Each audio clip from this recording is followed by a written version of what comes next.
Hello, good evening, student. I am Sunita Sharma, your economics teacher. Today we will do important points of BA final year. Physically quantity of life index PQLI इसको हम denote करते हैं। तो PQLI में देखिए तीन चीज़ें include होती हैं, लाइफ एक्सपेक्टेंसी, इन्फेंट मोर्टेलिटी और लिटरेसी। तीनों को लेकर हम चलेंगे तो हमारे पास physical quality of life index आ जाएगा। इसमें कई बार पूछ लिया जाता है कि ये किसने दिया था और कब दिया था। डी मॉरिस ने इसको दिया है 1970 में। Physical quality of life index PQLI। Life expectancy को हम उसमें बोलेंगे it refers to the number of years newborn child would live, यानी कि जीवन प्रत्याशा से अभिप्राय नवजात शिशु के वर्षों की संख्या में जीवित रहने से है। It refers to the number of year newborn children would live. ठीक है, नेक्स्ट पॉइंट देखिए, infant morality it refers to death among children between birth and 1 year of age. ठीक है, शिशु मृत्यु से अभिप्राय बच्चे के जन्म एवं 1 वर्ष के बीच की मृत्यु से है।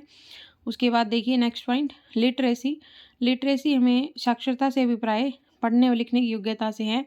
इनकी 100 लोगों के पीछे कितने लोग साक्षर हैं, इनकी पढ़े लिखे हैं और साक्षरता के ऊंचे की स्तर की आवश्यकता को सार्वभौमिक रूप से स्वीकार किया गया है।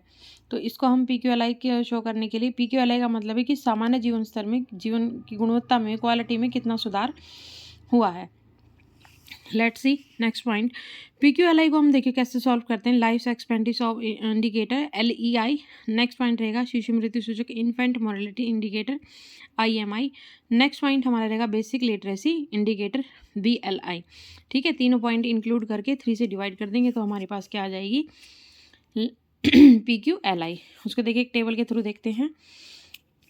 देखो इसमें हमने न्यूनतम और ये मैक्सिमम और मिनिमम रेंज निकाल ली इसके थ्रू हमें। ठीक है, देखो ये हमारी लिटरेसी है, ये इन्फेंट मोर्टेलिटी हमारी लाइफ एक्सपेक्टेंसी है। ठीक है, इसमें 100 है, ये 229 है, 77 है और हमारी जो मिनिमम है वो 0 है, 9 है और 38 है। तो इसको हम रेंज निकालने के लिए क्या करेंगे, मैक्सिमम में से मिनिमम माइनस कर देंगे तो हमारे पास रेंज आ जाएगी। ठीक है, उसके बाद इसका इवेल्युएशन क्या है। इवेल्युएशन में देखो कैसे है। फर्स्ट पॉइंट आता है सिंपल टू कंस्ट्रक्ट, निर्माण में सफल है। PQLI का निर्माण जो है सफल है, इसमें समझना आसान है। और नेक्स्ट पॉइंट है निर्धारकों की तुलना में परिणाम पर केंद्रित, concentrate on result rather than determinants. Next point आता है जीवन की गुणवत्ता सामान्य एवं स्वीकारक निर्धारक। फिर उसमें जो कमियां हैं, कमियां क्या है, केवल 2 स्वास्थ्य सूचकों का प्रयोग किया गया है। PQLI 2 स्वास्थ्य सूचकों का प्रयोग, जीवन प्रत्याशा और शिशु मृत्यु का प्रयोग।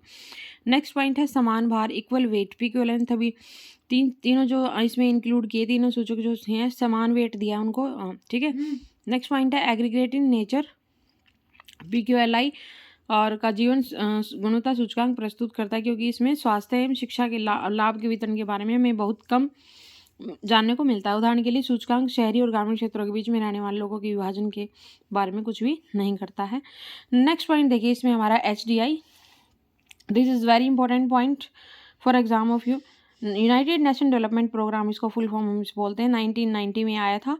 अच्छा, कई बार क्रॉनिकल ऑर्डर पूछ लिया जाता है इनका, PQLI और HDI का। ठीक है, तो HDI आया था हमारा 90 में और वो आया था हमारा 79 में। तो पहले आया था हमारा PQLI, बाद में हमारा आया HDI। ठीक है, मीनिंग जानते हैं, meaning of human development.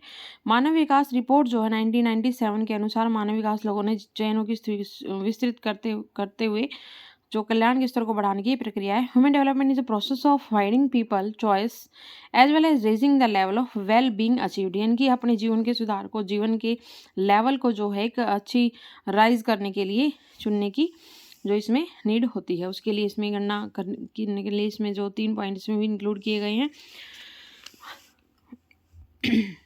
First point इसमें रहेगा हमारा लॉन्गेटिव, जीवन की दीर्घता, यानी कि हम कितने वर्ष तक हम जीवित रहते हैं। एक मनुष्य जितने वर्ष तक जीवित रहता है, जीवन दीर्घता से अभिप्राय है एक नवजात कितने वर्ष तक जीवित रहने की संभावना होती है या उसकी लंबी आयु कितनी है। ठीक है, नेक्स्ट पॉइंट देखते हैं।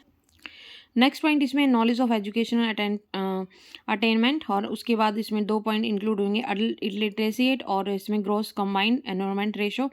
GER शिक्षा के नामांकित विद्यार्थियों की संख्या बटे कुल जनसंख्या, इसको इस फॉर्मूले से निकालेंगे। नेक्स्ट पॉइंट आता है हमारा आय या प्रति व्यक्ति मास वास्तविक सकल घरेलू उत्पाद या जीवन का स्तर, इनकम और per capita, real gross domestic product और स्टैंडर्ड ऑफ लिविंग। इसको निकालते कैसे, देखिए प्रति व्यक्ति आय, पर कैपिटा इनकम, सकल घरेलू उत्पाद, ग्रॉस डोमेस्टिक प्रोडक्ट पर कैसे निकालते हैं। स्थिर कीमतों पर सकल घरेलू उत्पाद, fixed on fixed price gross domestic product upon में जो हमारी कुल पॉपुलेशन होती है, टोटल पॉपुलेशन होती है, कुल जनसंख्या जो होती है, इसे डिवाइड करते हैं। अब देखो इसमें एसडीआई कैसे निकाला है, construction of human development index. इसमें जीवन प्रत्याशा सूचकांक, शिक्षा प्राप्ति, लाइफ एक्सपेक्टेंसी, एजुकेशन, और इसमें हम करेंगे प्रति व्यक्ति वास्तविक सकल घरेलू उत्पाद। ठीक है, तीनों को हम इसमें इंक्लूड करेंगे। यूनाइटेड नेशन डेवलपमेंट प्रोग्राम ने अभी तक 177 देशों के सूचकांक को तैयार कर लिया और प्रत्येक देश को 0 से 1 के बीच अंक दिए जाते हैं। तो इसमें देखो ये क्वेश्चन आता है अभी कई बार क्या पिछली बार एस्टेट में आया हुआ था कि एसडीआई में हमारा रैंक क्या है। इसे तो पुरानी बुक है तो इसमें दिया हुआ है 126, आई थिंक अब हमारा जो 134 के आसपास है। ठीक है, लेकिन फिर भी आप एक बार सर्च कर लेना, मुझे ध्यान नहीं है पूरा, मिलेगा तो यही शायद। ठीक है, तो ये 2 पॉइंट मैंने आपको बहुत अच्छे से करवा दिए, एसडीआई और PQLI. This is very important point for exam of you. ये आपके नेट एग्जाम पे इनका जो है क्रोनोलॉजिकल ऑर्डर पूछ लिया जाता है और एस्टेट में इसका ये जो कोई तीनों चीज़ दे दी जाती है, इनमें से कोई एक पॉइंट पूछ लेते हुए क्या इसमें इंक्लूड नहीं होता है। ठीक है, एक्स्ट्रा कोई भी जोड़ देते, तो आपको पता होना चाहिए पीक्यूएलआई और एसडीआई में क्या क्या इंक्लूड होता है। ठीक है, thank you dear student, this is class BA final year. ठीक है, तो this is very important chapter. So thank you to my dear student. और मेरे चैनल को लाइक शेयर सब्सक्राइब जरूर कीजिएगा। 9560045954 ये मेरा व्हाट्सअप नंबर है और इसके साथ आप व्हाट्सअप के साथ जुड़ सकते हैं और आपको जो भी चैप्टर इंग्लिश या हिंदी मीडियम में करना है उसकी वीडियो मैं आपको दे दूँगी। ठीक है, तो मेरे चैनल को लाइक शेयर सब्सक्राइब ज़रूर कीजिएगा। Thank you.